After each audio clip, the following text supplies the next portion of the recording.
ఇప్పుడు 42% రిజర్వేషన్ బీసీలకు కల్పిస్తున్నాము అని చెప్పేసి స్థానిక ఎలక్షన్స్ కు పోతుంది. కేవలము రాజకీయ పూరితమైన కుట్ర వల్లనే బీసీలకు 42% రిజర్వేషన్ అనేది ఒక ఎరలాగా వేసి బీసీలకు ఇప్పుడు ఎలక్షన్స్ కు ముంగడిపోతుంది. కాబట్టి బీసీలందరూ మేల్కోవాలి అనే నినాదం మీద కొంతమంది నాయకులు అయితే ధర్నాలు చేస్తున్నారు. బీసీలందరూ ఇప్పుడు మేల్కొన్నారు కాబట్టి బీజేపీ ఉపయోగపడుతున్నది. బీసీ సంఘాలు బీసీలందరూ కూడా మా కోసం కాంగ్రెస్ పార్టీ కృతనిశ్చయంతో కులగానే జరిపింది. 42% రాజకీయ రిజర్వేషన్ ఇప్పుడు ఇస్తా అంటున్నది. అసెంబ్లీలో ఉద్యోగాల్లో కూడా ఇస్తామని చెప్పని బిల్లు పాస్ చేసింది. ఆ బిల్లును ఎందుకు ఆమోదం చేస్తలేదు కేంద్రం అనేది ఇప్పుడు చర్చ జరుగుతుంది. మేమైతే మా సిద్ధు నిరూపించుకున్నాం.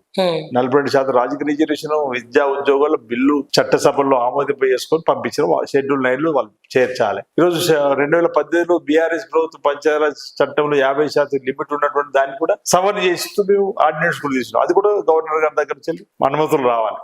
అంటే బీసీ బిడ్డలందరూ కూడా కాంగ్రెస్ పార్టీ చేస్తున్నటువంటి కార్యక్రమాన్ని దగ్గరుండి చూశారు.